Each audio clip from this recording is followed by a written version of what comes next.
What's going on, everybody? Last time we introduced you to the concept of a confidence interval, and we talked about how to calculate one of those things where you are calculating a confidence interval specifically for the population mean. If you recall, there was a mu right in the center of that confidence interval, and we were able to place a, uh, a lower boundary and an upper boundary on a confidence interval for a specific percentage confidence, 95%, 90%, 99% confidence interval. We did some of that stuff last time and got you used to that process there. But there was one important assumption that we were making that is actually somewhat unrealistic. And today we're going to remove that unrealistic expectation and introduce you to actually a more realistic process that you're going to use far more often. And in doing so, we're going to introduce you to a new distribution known as the t-distribution. It's all what we're going to be discussing here today, but let's first take a moment here to focus on your breathing, get yourself ready for this learning by clearing your mind of thoughts, focusing on your breathing, taking some time for yourself here. This is a time in which I know that a lot of you are being surrounded by content, Netflix cues, YouTube videos, Facebook posts, all that kind of stuff. I don't know about you, but it's not uncommon for me at the end of a long day like that to have a mind that is going 100 miles an hour with a lot of random thoughts fleeting in and out of my mind. And it takes a little bit of time to make it so that you're not only unplugged outside there, but also sort of unplugged in here as well. And so take some time. The way you can do this is to focus on your breathing, see if you can feel that your body is alive, and basically lose your mind and step into awareness of the room. Become very, very alert to the present moment and make it so you're not so cluttered with all the commentary and all the craziness that swirls in our minds almost at a constant rate throughout the day. Let's take some time to make that happen for ourselves. Focus on your breathing, clear your mind of thoughts.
Welcome back. Well, unfortunately, it is somewhat unfortunate that the way in which we first teach confidence intervals is the easier way, but somewhat the unrealistic way of doing it, but it does fully prepare you for the more difficult way of doing it, slightly more difficult, but far more realistic way in which it's done. And so the thing that makes this a little bit easier is because it involves a familiar distribution, that is the Z distribution.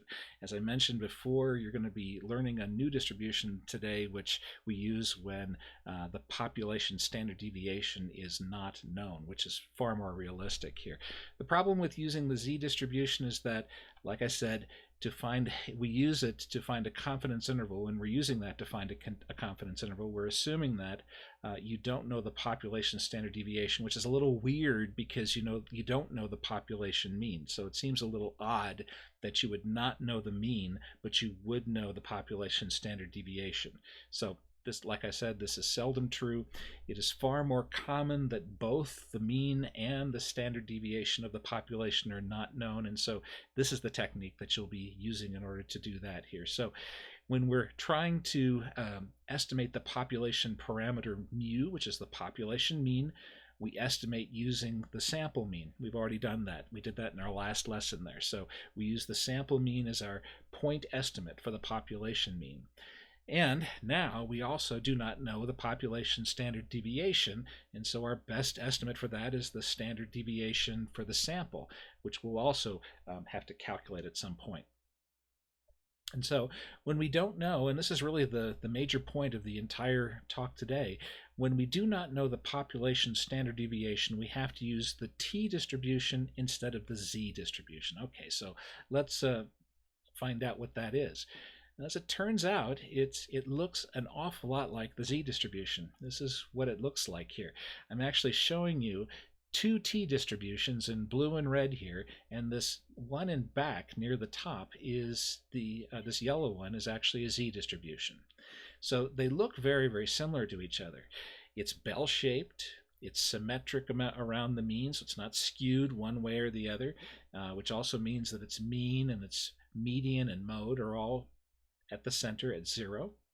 And just like the normal distribution, the curve extends infinitely in both directions here, and it never touches the x-axis. That's, again, very, very much like the normal distribution. But it's different from the normal distribution in two ways. One is that it's slightly wider. You can actually see that with these blue and red tails here, which are a little bit higher. There's a little bit more on the tails than it is before. So this distribution is slightly wider, and that's actually the price that you pay for not knowing the population standard deviation, of having to estimate it using a sample. Things are a little bit less certain, and so our confidence intervals are going to be slightly wider. And in fact, if our sample size is really small, they could be substantially wider than what we were calculating with the normal distribution. And with that in mind, this is actually a family of many distributions, and which one you used it is based on the size of your sample. If you just have a very, very small sample, you're going to be using a very, very wide T distribution. But if you have a sample that's getting up to 15, 20, 30, 40, 50 samples, then these you can actually see that these T distributions actually slowly approach and get closer and closer to the normal distribution. And in fact, theoretically, when you have a very, very, very large set of samples, it becomes the same as the normal distribution. So, like I said, as the sample size gets bigger and bigger, the T distribution gets closer and closer to the normal distribution. So in order to understand exactly how this works here, we have to introduce a concept called degrees of freedom. And the best way I know to teach degrees of freedom is through a game that we used to play as kids called 20 Questions. And basically what it is you have some object that you're hiding in your hands here, and your friends don't know what it is, and they basically can ask 20 yes or no questions to try and guess what it is. So they might ask questions like, is it living? Okay, so is it biological, or is it just something, an object, so to speak? You might say yes. Is it an animal? They might say no. Okay, so we know that it's a plant, most likely. Is it something to eat? The answer might be yes, yes. Okay, so we know it's something that's some kind of plant that we eat. Is it a fruit? They might say also yes. Okay, so now it's some fruit that can fit inside those hands. We might ask, is it a grape? The answer is yes, and so we figured it out using basically 5 questions to figure things out. In the same way, I want you to imagine that there are 2 numbers inside of this palm. Maybe they're printed off, maybe they're written on something, whatever, maybe they're written on the hands, whatever, but they're unseen by people. And essentially what degrees of freedom is it's the number of questions that you need to ask in order to know all the numbers. At first that might seem kind of weird here, but you get the idea in just a moment. For this case, we could ask, what's the first number? We'd find out what that one is. The second question would be, what is the second number? And now we know all of the numbers. So the degrees of freedom here is 2. You think, duh. Okay, so this is not a very this is pretty straightforward. But what if we know that there are 2 numbers, and before I tell you anything else, before you ask any questions, I let you know that the mean of the 2 numbers, shown up here, is 10. You know that the mean of the 2 numbers is 10. So again, we ask, how many questions do I need to ask in order to know all the numbers? We could just ask, what's the first number? If I tell you that the first number is 9 and you know the average is 10, you know that the second number has to be an 11.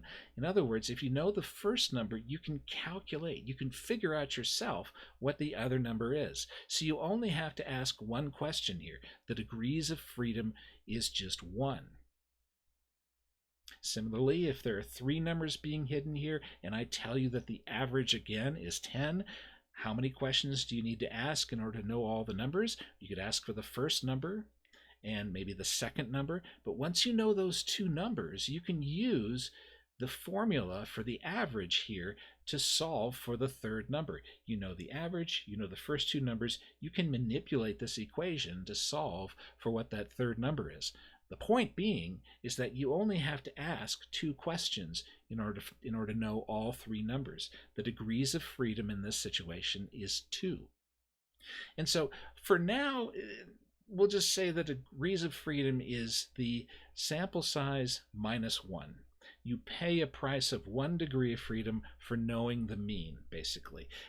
It'll get more complex in some situations, but for now, let's just consider this simple formula here. So once again, the knowledge of the mean subtracts off 1 degree of freedom from the total n here. So df stands for degrees of freedom. I know it looks like 2 things, d and f multiplied together, but it's just one thing, degrees of freedom here, and it's solved by subtracting 1 from the sample size, n. Okay, so how do we find a value for the t distribution here? Well, just like for the z distribution, there is a table that I'll be showing you, and it's actually easier than the z distribution here. It's just 1 page, and you can see across the top here where you are choosing the size of the confidence interval that you're working with here.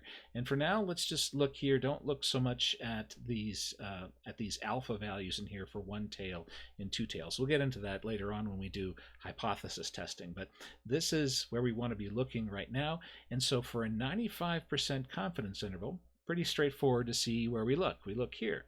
For a sample size of 15, what's the degrees of freedom? Well, it's 14. So this is where we find this. So just like with the normal distribution table, we have a row and a column to search out and find out what the actual value is here. And you can see it's 2.145. That is our t value, and it takes the same role that our z value did when we were working with the normal distribution in the previous lesson. So here's our value here for the t distribution, 2.145. So take some time here to try this out yourself. You're working with this same table here. You're finding a 99% confidence interval with a sample size that's 18. Take some time for that.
Welcome back. Well, hopefully this was pretty straightforward here. I just had you look this value up here, knowing that the degrees of freedom is 17, one less than the sample size, and you were looking not for a 95% confidence interval, but for a 99% confidence interval. You can see our t value here is going to be 2.898. Okay, so now we've got really all the tools that we need here in order to be able to do this differently now. Finding a confidence interval using the t-distribution. When sigma is known, when the population variance is known, this is how we did it before. You'll notice that we had the z value here, and we calculated the standard error of the mean by doing the standard deviation divided by the square root of n. That was when we knew what this standard deviation for the population was. For our new situation, when sigma is not known, we estimate this using the sample standard deviation, S, and we use the t-distribution, not the z-distribution. So you can see this looks almost exactly the same as the one above it here. Mu is in the center. We're still using the square root of n. We're still subtracting something, some margin of error from the sample mean here. But here, instead of using the z-distribution, we're using the t-distribution, and instead of the population standard deviation, which we don't know, we're now using the sample standard deviation, S. There's some assumptions that we're making when we're doing this. The sample is a random sample, so we're not, we're doing some sampling that is responsible, similar to what we were talking about before when we were studying sampling. And either the sample size is greater than or equal to 30, or the population is normally distributed with n less than 30. So we are still assuming here that the population basically has a normal distribution, or at least that it's normal enough that when we are calculating the sample mean, that will be distributed as a normal distribution, because our sample size is big enough that the central limit theorem allows for that to emerge as a normal distribution. Okay, so here's an example of us doing this here. A random sample of high temperatures for 12 recent Thanksgiving days had an average of 42 degrees Fahrenheit. Assume that the variable is normally distributed and the standard deviation of the sample temperatures, this is the population, the standard deviation of the sample temperatures was 8 degrees Fahrenheit. Find the 95% confidence interval of the population mean for the temperature. So you can see we're still solving for a confidence interval on the population mean. We're just having to do this using the sample standard deviation instead of the population standard deviation. Here are the things we can extract from this. We know the sample mean is 42. We know that the sample standard deviation is 8. We know that the sample size is 12. That means that our degrees of freedom is going to be 11. And so now we know how to look things up here. We're looking for a 95% confidence interval, and we're looking for something that is a degree of freedom of 11. So that's going to be right here. Our t value is going to be 2.201. So we now have all the ingredients needed to be able to do this. So here's our formula right here. And what we do is we plug in 2.201 for our t value, and just like before, we put in 42 for our sample mean here and here, and we have our sample standard deviation here as S, and the square root of the sample size, that's still 12. That's not, we don't put in the degrees of freedom here. It's still the square root of n here. So square root of 12 on both sides. And we have to do all of these multiplication steps here before we can do addition and subtraction. So our margin of error is 5.083. That's what we're adding and subtracting from the sample mean to get our 95% confidence interval. And so our final answer is this, 36.9 to 47.0. So what does that mean? It means that we can say with 95% confidence that the average high temperature for Thanksgiving Day, for all Thanksgiving days, is somewhere in between here, 36.9 and 47.1 degrees Fahrenheit. All right, so do this one on your own here. The data here represent a random sample of the number of home fires started by candles for the past several years. These are this is actual data apparently from the National Fire Protection Association. Find the 99% confidence interval for the mean number of home fires started by candles each year. This is the actual data right here. I've actually taken the liberty of already calculating the mean and the sample standard deviation here. I don't want you to forget how to do that, but just in the interest of the video here, I did this for you. So take some time to find out what this confidence interval is going to be. It's a 99% confidence interval for the mean number of home fires started by candles each year. Take some time for this.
Welcome back. Well, I apologize. You probably had to look on another slide of your activity sheet in order to look up what the t-value was on the t-distribution. But once you got that, it should have been pretty straightforward here to plug things in. You had to discern what the sample size was, what the degrees of freedom was. Once you got your t-value there, it was just a matter of plugging things in, finding out what the margin of error is here. 1522, and so this gives you now a 99% confidence interval for the average number of home fires started by candles each year. It's pretty amazing that we can use these simple tools to calculate some things that are pretty significant, to being able to estimate things that are fairly important. Number of home fires based upon a set of samples here. And it's also true that as the sample size would get larger and larger and larger, as we would find more and more samples, as you guessed, this confidence interval would tighten up and get closer and closer and closer, which makes sense because we can say with more certainty when we have more data. Okay, so how's this for a short video? It turns out you actually knew most of what you needed to know about confidence intervals from the previous lesson here. We just had to tweak a few things. And specifically, this is all based around, is the population standard deviation known? If it is, then go back to the way in which you were doing things before here. You used sigma, the population standard deviation in the formula, and use your familiar z-values. If it's not known, then change the use of sigma in the formula to the use of S, from the population standard deviation now to the sample standard deviation, and switch from using the Z distribution to using the T distribution. Everything else is exactly the same. So hopefully this is pretty straightforward here. This will be something that you'll use on the upcoming assignment. And so hopefully you will get through that no problem, and I'll see you in class.